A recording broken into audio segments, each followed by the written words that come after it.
Hello, everybody! Happy Monday! Monday. I love Mondays. People hate Mondays. Mondays are good. I love Mondays. I'm with the beautiful, funny as hell, Kendra Davies is here today on the TED Show. Got the crew behind us, the four misfits. Well, at least three of them. Unless I'm a misfit, and then it could be four. It's true. They're filming. They're doing great stuff. Hey, Ben Gilbert. What's up, Vanessa? Happy Monday. Hi, Vanessa. Super excited to have you on the show, and even more excited after our pre-show discussion, which was off the chain. So welcome to the show. We got thumbs up. That means people can hear us and see us. I can't remember how we got... By the way, this is Kendra Davies. Welcome. Hi. All right. I can't remember how we got introduced. How did we... I'm pretty sure I stalk you on the internet, so I'm pretty sure that's how we got connected. Fine. I mean, you need an autograph. I'm kidding. You do I- not need... I want it, Gus like, Broussard right here. got on. You I want want it right here. And Will there you we sign go. right here? Absolutely. Anything you need. Thank Look, you. everybody's popping on. Gus, Hi, Julio, Julio. what's up, guys? So tell them a little bit about you. We love origin story. We want to know kind of Aw. where you started, because you obviously weren't born and then all of a sudden you're a stellar life coach. No, that didn't happen that way. So tell us about you. What's up, Christian? So, I was going to school to become a therapist, and What was the impetus for that? What'd you want to do? So I knew my mentor at the time made me make a list of things that I wanted to do, and I was like, I want to help people, I want to talk, and I want to travel. And I made this list, and he's like, this is excellent, great start. And I'm like, who the fuck is going to pay me to do that? Like, when is that going to happen? So I was going to school to become a therapist because I'm like, I can talk, I can help people. That's 2 out of 3. That's good. And then my ex's cousin came over and was like, I'm going to get certified to be a life coach. And I was like, what is that?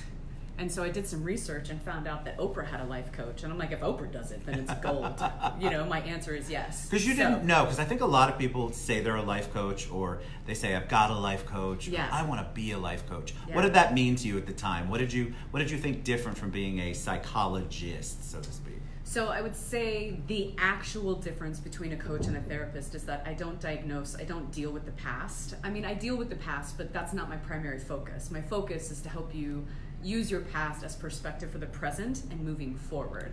So we don't build our house there. We're not going into your origin story. Rather, we're talking about, okay, all of that is true. You know you got daddy issues. You know that you have trauma. You know you have these things. Right. And now what, right? Like, Right. you know and understand where those things came from and how they've affected your present day. But what do I do now that I know that? Because they're stuck. Most people are stuck because of those Exactly. issues, and they think they've gotten through them, and they don't realize that those are still impacting their decisions, their life choices, if they're progressing or not. Yes. I think it's so important to kind of understand the perspective like you do, and then find out how to address it and move forward, and not even Correct. psychologically address it. Just know that you have those things that you're carrying with you. Yeah. And I specifically specialize in positive psychology. So, meaning that we can study all of the things that ail us forever, and it's not going to get us any closer to happiness. Correct. Does that make sense? I like that a lot. Just because I understand what ails me, what broke me, what hurt me from my past, does not mean I'm any closer to finding my joy and my happiness and my contentment. So Why is that? Is it because they're not because understanding and doing the work to get past it are completely different things. True. And I also think that one is not more important than the other. Right. I don't think you can do one and not the other. I think that they work together. And what most people do is we say, I don't want to feel, I don't want to think, I don't want to review those things in my past. So I'm not going to get a therapist. I'm not going to go do that kind of work. But I'm going to make a sharp right. And I'm going to go to perfectionism and achievement. And I'm going to make the money and I'm going to get the life. And then they arrive and then they're like, why am I not fulfilled? I have money. I have a happy relationship. My kids are healthy and successful. Why am I not content with my life? And that's because we didn't do that other work. And so when you take someone on as you're their life coach, Yeah. what are some of the first things you do with them? I'm always fascinated. Yeah. I've not had a coach before, but I love the process, and I know I've seen people succeed in ways that they have never been able to succeed before because they listen to a coach. You have to be ready, right? You have to be open and 100%. ready for it. But what are some of the things that you do in the beginning to get them rolling? So I would say in the beginning, it's really about getting clear about what you want. So I would say 95% of my clients would look you dead in the face and say, I called Kendra because I wanted to make more money or I wanted to advance my career. And that was not the work we did. But I got the money and I got the career, but that's what I came in thinking I needed to do was not the work that needed to be done. So I love this that. saying, what is in the way is the way. So for me as a That's coach, good. I focus on how do I make you as possible. Like you tell me that I'm a mother. Excellent. Define what it means to be a good mom. You set the stage for who you are. And what happens is we walk around with these ideas about what it means to be a good mom, but that's what your mom gave you and your grandma gave you, that's what TV gave you, that's what society gave you, that's what your culture tells you. But when you don't actually subscribe to it, but you hold yourself accountable to it, you feel disconnected and you're not fulfilled. I think that people have the idea you're your own worst enemy most of the times. You're carrying all this baggage and you haven't dealt with it. You think you have, or you think it's not making the impact. And then you've got these preconceived notions like you're talking about, whether you grew up as a TV kid or you just thought, oh, leave it to Beaver, I'm dating myself. The Brady Bunch, I'm really dating myself. One of these, I don't know, pick a show and you think, wow, I would love to be that. It's so idyllic. And yet nobody's life is idyllic, and it's the same with social media. I feel like people take their baggage they already have, they look at social media, and they feel 1,000 times worse looking because they think everything's perfect. Yeah. I have a perfect, he has a perfect life. What am I doing wrong that he's not doing? Well, you probably have somebody social media hooking that up for you and you'll look perfect, but it's not really what's happening. And I feel like there's, I'm a big believer that I want you to learn to love what is, meaning that I want you to recognize that when you approach something that is challenging, you say, I don't want to feel this way. Why do I think this way? I don't want to think this way. That resistance, what is in the way is the way. Correct. That resistance to being willing to be exactly where you are in that moment is the thing that is stopping you. So like as a coach, my job, my goal is for you to see what is in the way so clearly that you say, oh wow, what is this? I'm feeling discouraged. I'm feeling disappointed. I'm feeling fear. What am I afraid of? Is this real? Is it true? Is it helpful? Right. What can I do to shift out of this mindset? What resources, tools, what tactics can I do? How am I caring for myself? What support do I need?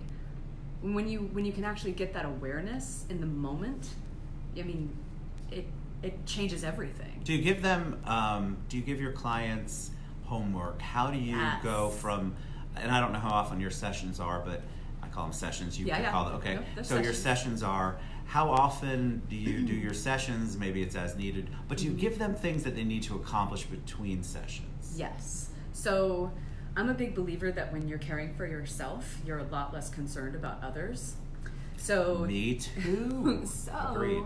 The majority of the homework, while it is tailored to the specific needs of each client, I would say that I had a client call this morning and it was like, I know I need to do the things and I'm not doing them. So I don't want anybody to get discouraged from working with a coach. You get homework that's not all of the work, that is a piece of the work. But things like self-care, like learning what self-care is for you, like I think that we have this idealized version of self-care where I'm supposed to get my hair done and my nails done and I get massages all the time and it's just so relaxing and beautiful. And really, self-care is learning to be with yourself. So it's taking yourself out to dinner when you're fucking sad because you need to get out of the house and recognize that it's your life, even when you're sad. And it's okay to be sad, right? Yes, you do it sad. You don't let the sadness stop you from doing the thing. You do it sad. And you recognize that being sad doesn't mean that the life stops. It means that you build up your resources and your resilience and you start living your life any damn way because something is always going to come up. life is gonna happen. And it's different for each person. 100%. I think that people who post about self-care, another thing, I love social media, right? Yeah. But I also know that there's so much fake out there. And I know people really beat themselves up about it. Yeah. So just because your friend took a picture at the Ritz-Carlton locally and the spa doesn't Look at mean me they getting a weren't, spa they could have been day. escorted out after. Trust me.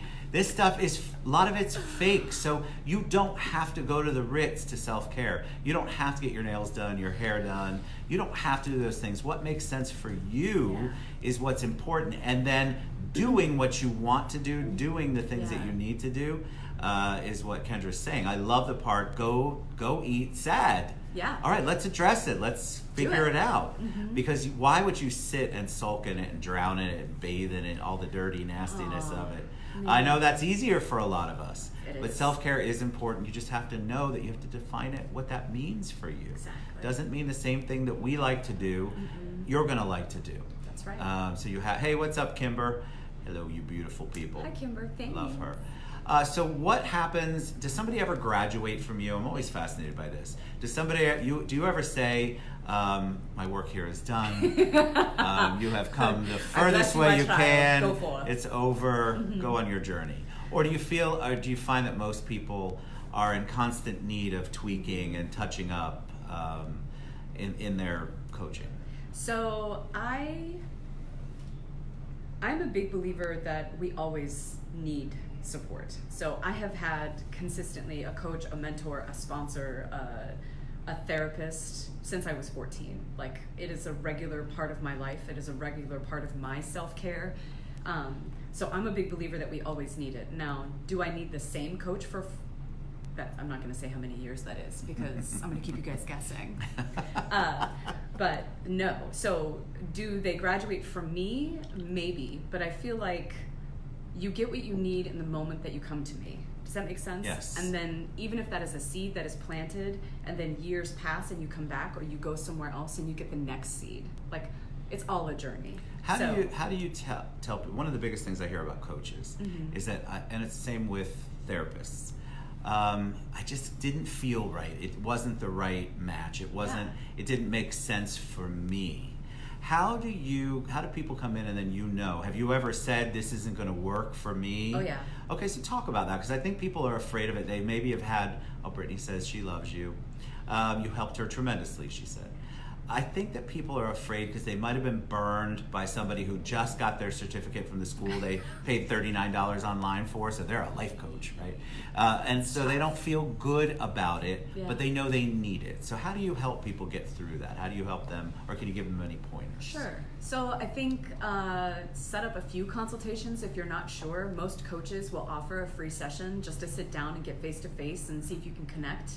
I'm an emotion-focused person. So a lot of my work is going to be talking about feelings. It's going to be talking about what you see in the vision for yourself. And I know that some people are at a point where they're like, I don't need feels, I need action. Like, tell me where to check the list, give me my planner, like, I want to check boxes. Right. And that's not for me. So I find that my ideal clients, they come to me the more I put myself out there exactly as I am. I cuss like a sailor. I'm dressed up now, but I'm usually in yoga pants and I don't wear shoes at my office. So, like, that's just who I am. And as long as I keep showing up authentically, I tend to attract the people that are meant for me. But if you are looking for a coach, have multiple consultations, keep an open mind, and really pay attention to your gut.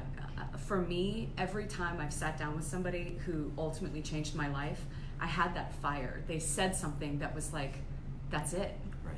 That's it. I know that. I have no idea how to get there. Like, but they've painted the picture and it feels right for me in this moment.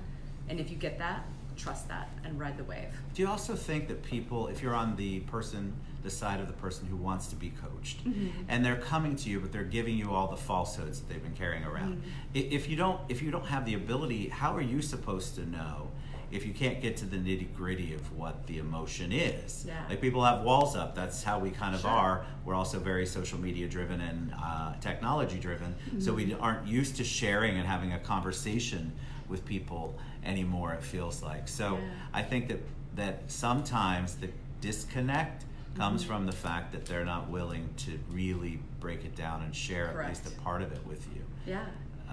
I feel like there are so many people out there that are hungry for it, but they're afraid to take that risk. 100%. And I find that, like, as a coach, I mean, it's my job. When you come in and you're like tossing up your walls, I always have this saying, like, I don't scale walls. So I'll say, hey, sounds like you don't want to talk about that. Tell me more. You know? That's good. So I'll knock on the door, but if you don't want to open it, then I say, hey, I see that this is a closed door. This is what I think we could do if we don't go through that door. Do I think that that door is going to come back and bite us in the ass later? Most likely. Will you self-sabotage?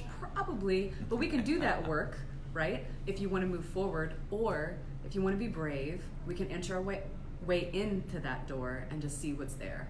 I won't build my house there. I promise you won't have to live there. But we got to go through it. That's the interesting thing. I love that analogy because I think people feel like the minute I share that, that's what my entire coaching or therapy is going to be. Coaching, it's all going to be about whatever that is. And I love that you don't build the house there because I think it's so important. You just have to address it. Yeah. They probably never have addressed it, maybe never even spoken it out loud. And yet they don't realize that's the driving force behind every decision that they make. Yeah. And no wonder your business isn't where it needs to be, or your personal life isn't where it needs to be, and you keep attracting the same girls or boys, you keep attracting the same horrible job. It's the cycle. It's the cycle because you haven't dealt with what you need to deal with. So how long, I think people think that they're going to either know or not know in the first couple of minutes, which we talked about. But I think people are also kind of worried about cost. I don't want you to go into pricing, but I think that the way that, like, if you go to one of the big wigs, you're walking across fire, you go to these giant events, and they're costly, and that also dissuades people from that. Can you talk about that a little bit? Yeah. So, I mean, you have to do what you have to do, but here are the bottom lines for me. Even when I go back to my fucking ramen noodle days, when I was committed to doing something, I found ways to do it. Do you know what I'm saying? Yes. Like, I feel like at the end of the day, if you're talking to me about goal setting, if you're talking to me about wanting to change your life, I never have the money objection. When somebody is ready, they say, this is what I can do. Are you willing to work with me? Correct. And when somebody comes at me like that, my answer, yes. Right. Because if you're willing to commit, I'm willing to commit. Do I need you to give me $5,000? No. What can you give? What can you do? Because at the end of the day, while I do want to make money doing this thing, because it is a fucking skill set that you're going to benefit from, you and you. Monday morning, baby.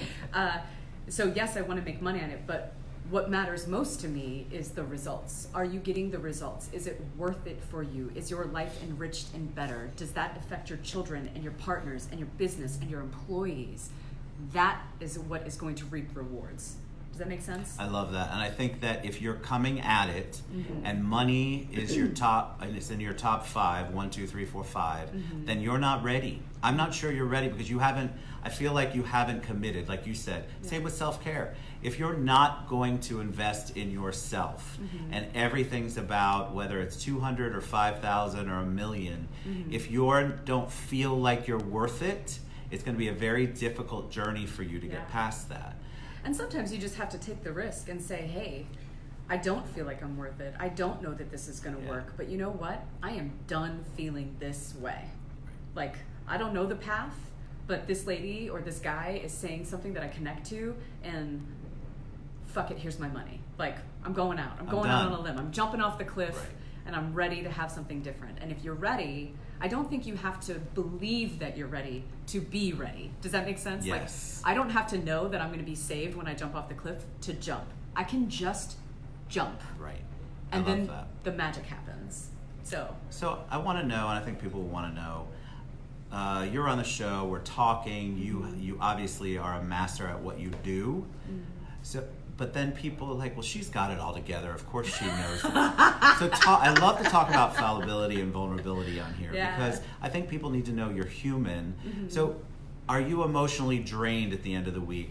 what do you do to recharge? Sure. I never want people to leave here and go, well, of course she's got the perfect life, the perfect approach. She solved all her problems. Internally, she's amazing.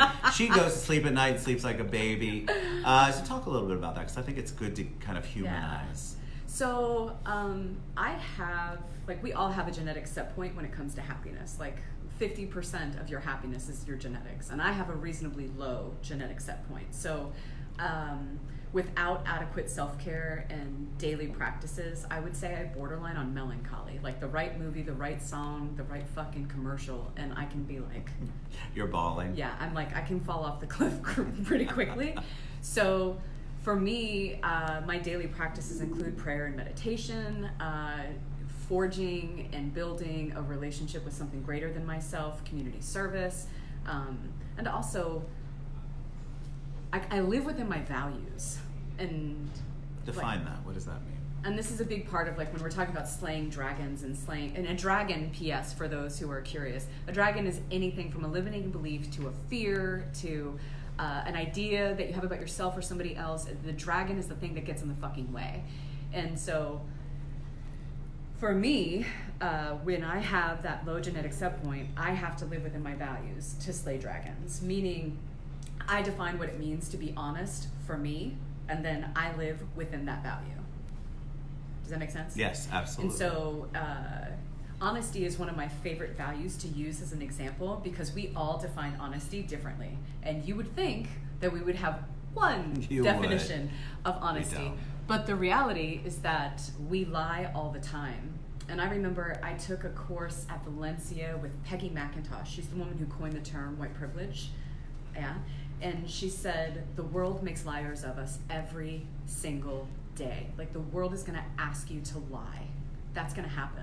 So I'm walking around and I'm like, I am honest. Honesty is my, like, number one value, okay? And then you're like, Kendra, do you want to go to that party? And I'm like, I would so love to. Yeah. I would so love to, but I can't. And the reality is that I don't want to go to the party. I don't drink. So going to your party isn't going to be fun for me. Right. But instead of being honest, I would say yes, and then I'm going to text you 20 minutes before and be like, oopsies. Can't do it. Can't go. Why do you think even something that small is prohibitive? Why do you think that we say, oh God, instead of sharing my true self, my honesty, that I'm just going to do this little quote unquote white lie? Why do we do that? Well, I think it's because we don't define it. The problem isn't the white lie. The problem is that I walked around and said I was honest, and I told it. I like, from the mountaintops, I am an honest person. And I used that as, like, my shtick, as, like, part of who I was. And then, again, a mentor at the time was like, Kendra, I'm going to challenge you to go 24 hours without telling a single lie. Not a single one. If you are an honest person, go do it. And what I found is that I'm kind of an asshole in my head. And aren't we all, though, really? Saying, like, to me, being honest was not about saying what I thought. And that's what people think it is. If I'm honest, I'm just going to show up and be who I am. No, bitches. Like, sometimes you're wrong, and just because you think it doesn't make it true. That is so true. Right? But I didn't get it. I didn't get that. So I had all of these thoughts, and I'm like, I cannot say this to this person because I love them. But I had the thought. So what does it really mean to be honest? And to me, being honest is about love and compassion. So I can say anything with love and compassion. I can tell the whole truth about any scenario with love and compassion. If I cannot get it out of my mouth with love and compassion, it is in fact not honest. Every time. That. Because I think people, so talk about that just a little bit, because I think people fear what the reaction's going to be. Yeah. So even if you might want to say it with love and compassion, there's still this fear of how that's going to react. So how do you overcome that? Yeah, I mean, to me, if I'm working with somebody who's got to have a brave conversation, I would say open the conversation with, this is what I'm afraid of. This is what I'm afraid of. Like, listen, when I was a kid, my dad used to yell all the time, and I'm afraid that you're going to yell at me and I'm going to shut down. I love you and I want this relationship to work. I want to have this conversation. I want to heal this damage that's done between us. But if you start yelling, I'm afraid I'm going to shut down and I'm not going to be able to connect with you. That's what I'm afraid of. That's fascinating. Does that make sense? Yes. Like, but it's different when you come in and you're like, hey, you need to step your tone down. Correct. Don't yell at me. Or don't That's not the same as like, when you do this, I have this experience. Do you think that people, I'm off on a million tangents, but I love this Do this. conversation. Go. Do you I'm think with that people, though, will take what you just said and then they'll use it in the wrong way? For example, well, you know, I am what I am. I say what's on my mind, so take it or leave it, love it or not. But they're not saying it with love and compassion. They just use that as an excuse to tell everybody what they're doing wrong. Correct. I think people get caught up on that, right? I have a lot of people I know in my circle. Well, you know how I am, Ted. Yeah, and I don't like it. That's why I don't invite you around a lot. Yeah. Note to you all. If you're not invited around, I don't like your type of quote unquote honesty. It's uncomfortable. Just because you think you're being honest, you're not saying it with I love, and compassion. You're not saying it that way, and I think that's so negative. Well, and I think that, I mean, it's within your right and within your realm to create boundaries and not have those people here, right? And and by those people, I want to be very clear with love and compassion. I was those people. And sometimes in my head, I'm still those people. Well, I was going to say, sometimes we're all those people. Exactly. Just because we're saying it out here doesn't mean that we haven't done it, and doesn't mean I've I'm not going to fall mastered off the wagon tomorrow or Yeah. today. It just, Later. Later, 5 minutes from now, it could happen. At least in my head. In my head, yeah. But I think people use it as a ruse to say, oh, you know, that's just how I am. I was raised that way. Yeah. I'm just super honest. I'm going to tell you exactly what I Yeah. feel. And And guess it's just what? done badly, some poorly. But here's the thing. To me, when we say this is who I am, this is how I am, we're conceding that the next step of evolution is not fucking possible. Right. And that's just false. I love that. You're correct. It's just false. It's just who I am. Yeah, well, Karen, maybe we should evaluate things. Karen, one of my favorite memes on the planet is all the Karen memes. Fantastic. And or you know, it's just like, listen, this is probably going to hurt your feelings, but I need to tell you. Right. Yeah. How about you just step back and you find a way to say it without being hurtful? Correct. And if it is the whole truth and it needs to be said in order to help somebody be better, preface it with that. Like, my intention is to make it better. This is a sensitive topic. I anticipate that it will cause discomfort. I'm not comfortable having this conversation. Correct. But I love you and I want it to be better for both of us. For you and your job, for you and your career. If you're a boss and you have to have it with your subordinate, telling them you love them may not be appropriate. I don't know. But maybe you say something like, this is a hard conversation for me to have too, so I want to navigate it together, right? That's good. These are the facts. This is the behavior that was expected. This is the behavior that was exhibited. This is the gap. We got to talk about the gap. This is uncomfortable. This is hard. But I'm in it with you. Let's make it better. I love that. All right, so we're going to see how fast it goes. We're going to share all of Kendra's contact information. Is it over? Yes, sweetie. Stop. Aw, this I was kind of have fun. an internal clock on this, so you have to come back. Okay. How you can reach out to her. I mean, don't you want somebody in your corner who's going to be there for you and kind of get you out of that comfort zone, who also, by the way, is an imperfect human being. Aw. And so that's I didn't even get to talk much about how compliment not that. perfect I am. Well, no. How disappointing. We don't want to talk about that. But, you know, I want people to leave here and go, well, I couldn't go to her. She's perfect. That is No. not the truth. No. She's loving and caring and she's evolved on a certain way that you haven't, but that's why you bring a coach in to help you get there or move toward it, progress toward it, and get out of your own way. Or what was your thing you said? If something's in the way, What is in the way is the way. So we like to talk about mentors. You mentioned that a bunch on the show. Somebody who's made an impact on you. Maybe give them a shout out, a thank you. Somebody who has either changed the trajectory of your life or at least made a giant impact. Yeah, there are countless people, but I would say Josh Magro is a therapist, a friend. He runs an incredible workshop called P3. I would definitely recommend that, especially if you're dealing with like childhood stuff that needs to be addressed. That is a magical weekend, and it changed my life when I was dealing with postpartum with my son. My current therapist, who I'm not going to name, her name is Dominique. She's wonderful. And then I would also like to shout out Oriana Guevara. She is a coach that I brought into Stellar Life Coaching last year, and she brings a whole new dynamic to my business, and she challenges me in ways that I don't know, just ways that I just never thought that I would. Like, honestly, reaching out to you and like doing this is something that Oriana inspires me to do and encourages me to do. And Oriana Guevara. Yeah. See, even coaches need some coaching. Yes. Right? Need help. 100%. If your coach doesn't have a coach, don't work with that coach. Correct, because maybe they don't believe in the process. Imagine Correct. that. You're a joy to have on. You have to come back. I will.